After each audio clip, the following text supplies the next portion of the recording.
Pensa rápido aí. Uma receita que você saiba de cor. Pensou? Eu lembro da receita da panqueca doce que meus filhos gostam de comer no café da manhã, de vez em quando.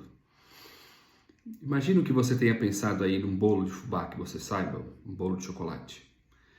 Obviamente que esse vídeo não é sobre comida, mas sobre os resultados de uma receita. Quando você pensa em fazer um bolo de chocolate, por exemplo, e você separa os ingredientes e começa a fazer, você não espera que no final aquilo resulte em uma torta de frango, né? Seria algo muito fora do comum, impossível de acontecer.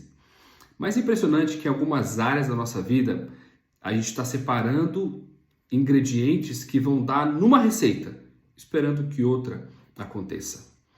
Eu vou usar a vida de um rei de Israel para demonstrar como isso é verdade nas nossas vidas. Saul é um cara que fez isso na prática. A vida inteira ele separou ingredientes para fazer um bolo de fubá, achando que no final ele ia ter uma torta de frango. O capítulo 10 de 1 Crônicas, que é o livro que eu estou fazendo as minhas devocionais, fala de maneira detalhada sobre a morte de Saul. E no final do capítulo nós encontramos algumas informações sobre a vida dele, respondendo por que ele morreu de maneira tão trágica como ele morreu. E eu quero te convidar a pensar nisso. Olha os ingredientes que Saul foi separando ao longo da sua vida. Como que ele poderia esperar uma receita diferente, um resultado diferente? E que isso faça você também pensar nos ingredientes que você tem separado aí na sua vida. Quais são os resultados que eles vão levar? O primeiro ingrediente que Saul separou a vida inteira dele foi o de infidelidade a Deus. A vida de Saul foi marcada pela infidelidade ao Senhor. Saul era um cara que tinha o costume de fazer exatamente o contrário daquilo que Deus mandava. Saul era conhecido por fazer a sua própria vontade. Uma das maneiras, e talvez a principal delas, que levou Saul a ser infiel a Deus é porque ele era desobediente à palavra de Deus, porque ele não gastava tempo com ela. Saul gostava de outras coisas, tinha interesse por outras coisas.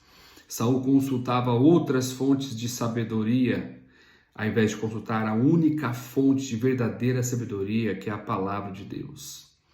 Sua vida foi marcada por dar ouvido ao seu próprio coração.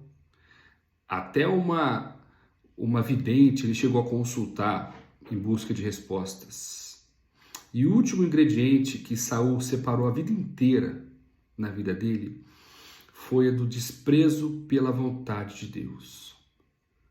Saul demonstrava total desprezo pela vontade de Deus. Ele não tinha vontade nenhuma de fazer aquilo que Deus manda. E essa receita parece uma sequência, né? Quando a gente lê uma receita de bolo, primeiro você deve derreter manteiga, depois ir adicionando os ingredientes aos poucos. E Saul fez isso. Infidelidade a Deus vai gerar desobediência à palavra de Deus. E essas duas coisas juntas geram desprezo pela palavra de Deus. Que fontes você tem consultado? Na sua receita de sabedoria, quais são os ingredientes que fazem parte? Que resultado você acha que vai sair na sua receita de sucesso se você continuar guardando e separando esses ingredientes que você tem separado hoje? O último detalhe sobre a vida de Saul é que ele consultou uma vidente. E o autor faz contraste direto à palavra de Deus. Porque aquele que tem desejo pela vontade de Deus, consulta a palavra de Deus para saber se ele está no caminho certo.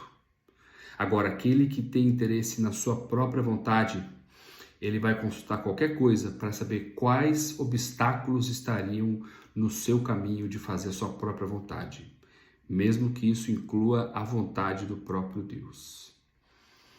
Que nós não sejamos como Saul, que a gente busque, de fato, ir separando os ingredientes certos que estão em Jesus.